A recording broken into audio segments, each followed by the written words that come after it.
సమస్య యొక్క సీరియస్నెస్ ఏంది అని తెలియడం చేస్తుంది తప్పితే ఇంకోటి కాదు. మేము ఇక్కడ మమ్మల్ని మీరు దీన్ని మీరు ప్రయత్నం చేస్తే ఇది నాకంటే మీకు కాబట్టి మా సమస్య పరిష్కారం అవ్వడం అనేది మా యొక్క కన్సర్న్. వేరే ఏ ఉద్దేశం లేదు. మేము కూర్చుంటాం, మద్దతు తెలిపే వాళ్ళు ఇప్పుడు మాకు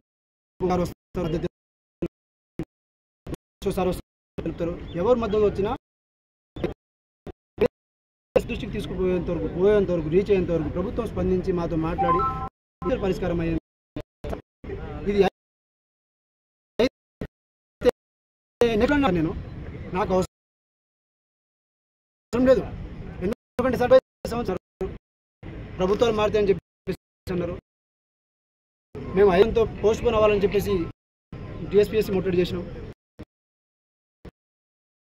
ప్రెజెంటేషన్ ఇచ్చినారు, ధర్నా చేస్తే బాగుండదని చెప్పేసి అందరినీ కలిసినారు. ఇంత ఏం చేస్తాం సార్? ఒక నిరుద్యోగి నేను చదువుకున్నాను, నేను కూడా అనేది నాకు తెలుసు. అందుకోసం ఇది రాజకీయ. మేము ఇక్కడ కూర్చుంటాం, మేము టెంట్ వేసుకొని కూర్చుంటామంటే కూడా రాని. మేము ఎండలో మేము కూర్చుంటాం, మా మీడియా మేము కూర్చొని చెప్తాం. కాబట్టి సార్ మీరు దయచేసి సహకరించండి. అంత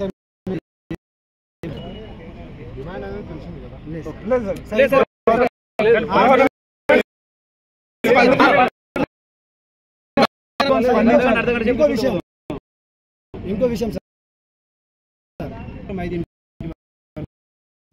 ఏ నిరసన తెలిపే హక్కు ఎవరికైనా ఉంది. ఆ రూల్ కూడా మాకు తెలుసు. ఈ యాంటీ సోషల్ యాక్టివిటీస్ ఏం చేయట్లేదు. కూర్చుంటాం, మద్దతు తెలుపుతారు. పోలీస్ స్టేషన్ తీసుకోపోరి, చెప్పేది వినండి సార్. పోలీస్ స్టేషన్ తీసుకోపోరి లేదు, నేను వినండి సార్. పోలీస్ స్టేషన్ తీసుకోపోరి, అక్కడ కూడా ఆరోగ్యం ఖరాబ్ అయితే హాస్పిటల్ తీసుకోపోరి, అక్కడ కూడా నేను కంటిన్యూ చేస్తా. కానీ ఇక్కడైతే నాకు అవకాశం ఉందిగా, నాకు హక్కు ఉందిగా. ఆ హక్కుని మీరు కాల్ రాయడానికి మీరు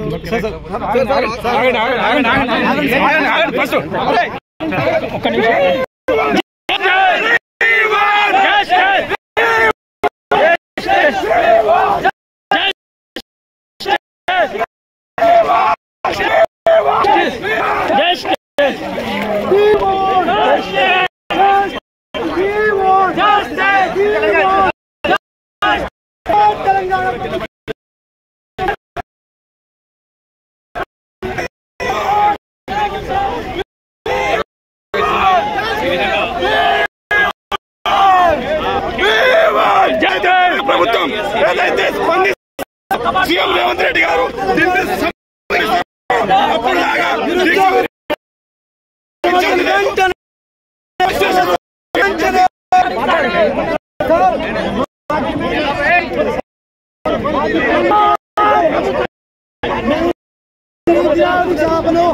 ఈ ఆమరణ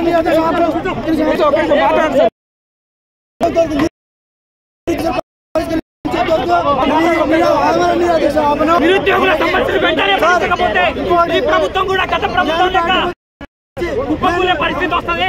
మేము శాంతియుతంగా చేస్తున్నాం.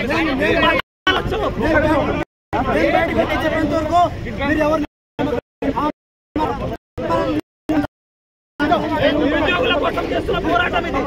మీరు అణిచివే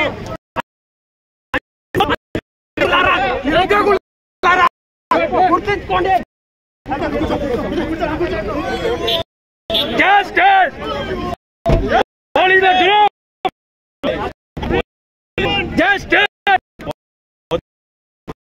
ధర్నా కార్యక్రమాలు అగ్రహార దీక్ష విద్యార్థులని అందరినీ ఎత్తుకెళ్లారు.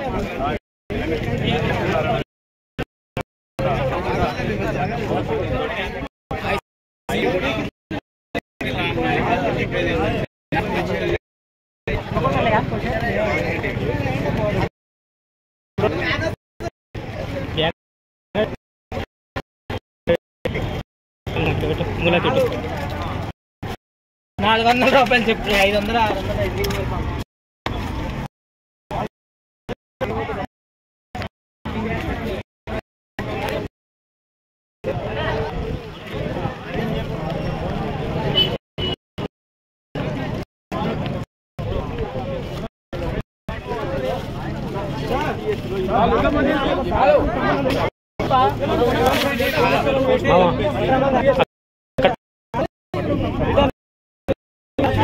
ఇక బ్రో ఒక్కసారి అక్కడ కడుతుందండి.